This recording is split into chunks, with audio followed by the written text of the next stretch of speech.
That's the backstory. So when people are constantly talking about, rather, are you the cat? Are you the golden retriever? Are you the prize?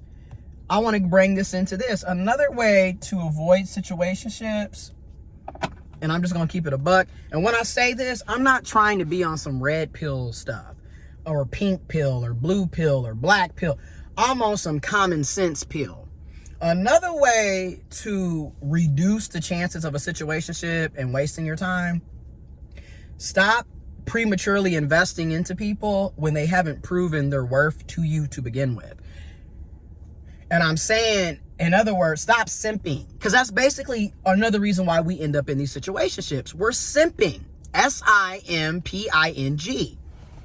And simping is just another way of saying that you are people-pleasing and or overextending, going above and beyond for somebody that doesn't even like you, doesn't even show interest in you, never reciprocates effort or energy.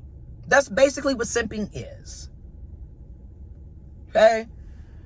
You sitting up planning dates, paying for the dates, buying them gifts, constantly calling and texting them, constantly trying to spend time with them, aka you're in the golden retriever mode. Meanwhile, they're non-committal, they're inconsistent, they don't show you the time of day if you sit down and pay attention. Okay? They can't be bothered to even plan a date with you. They don't buy you any damn thing. They don't go out of their way for you. You're wasting your own time. And this is another reason why we feel played. I definitely felt played and still do kind of feel played off of this past situation. But I'm not blaming him completely. Notice I said completely, because obviously, nigga, you did some fuck shit. And yet, I allowed myself to be in this fucked up situationship. So I take accountability here. But one way to avoid a lot of this is stop simping. Stop feeling obligated to do shit for people that haven't done a damn thing for you. You don't know them. That's the other thing. Here it is, and I'm not trying to, God, I know I'm about to sound like a red pill person or a pink pill person, because to me, you hear the same shit for the women and the feminine folks that you hear for the men and the masculine folks. You really do. That's why I call it red pill and pink pill, because it's the same exact advice. It's just that this is for people that are dating men. This is for people that are dating women, or this is for people that are dating masculine leaning folks or feminine leaning folks. Meanwhile, it's the same damn advice. Basically, stop going above and beyond for people that wouldn't even give you a coat in a cold night. Okay? Because like when you look at a lot of the dudes complaining about the women, yeah, you're sitting up doing all of this shit, and she has essentially put you in what people want to call the friend zone. It's the same thing when you're dealing with men. He has basically put you in the friend zone. And basically, let's just be real. Is there a friend zone? In my opinion, no. It's not that they put you in the friend zone.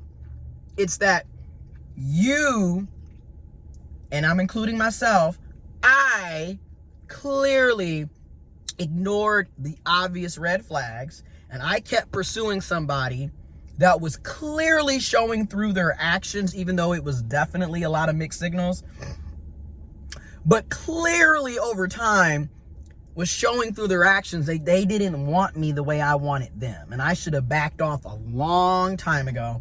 So that's why for me, I don't want to say we're putting ourselves in the friend zone or that the other person put us in the friend zone, because we have to be real. It was obvious that she didn't want what you wanted. He didn't want what you wanted. They didn't want what you wanted. It was obvious over time. You know what I'm saying? Like, you really have to I'm not going to say you have to match energy, but once you peep the energy isn't mutual, isn't reciprocal, it's up to you to decide if you want to continue dealing with that person or if you want to pull back and focus on something else. Because a lot of times had we pulled back when we first started noticing the inconsistencies and first started realizing, okay, they are not reciprocating any of this. This is not even progressing. We should have left then. And also, to the people that do this, you can't get upset when people decide to ghost you or cut you off, because you literally don't want them. So why should they still show up and be around you? And why should they give you access to them when you don't want to do anything that they want to do? I'm sorry, but why should I still be hanging out with you? So I remove myself. One thing about me, it might take me a minute to understand that you don't fuck with me the way I fuck with you. But once I do understand, I'm gone. I'm not sitting around here hanging out to continue another 2.5 years to nowhere. I don't have a problem with leaving. I will accept the rejection. I will accept that I put myself in a dumb situation, and I will leave. You will never see me again. You will never hear from me again. You don't got to worry about me. That's why it pisses me off, because it's like, you could have just said, I don't like you like that. We can be cool. We can be friends. But you could have just kept it real, and I could have went on about my day, went on about my life. But that's just it. A lot of these types are not going to be honest because they're benefiting from it in some form or fashion.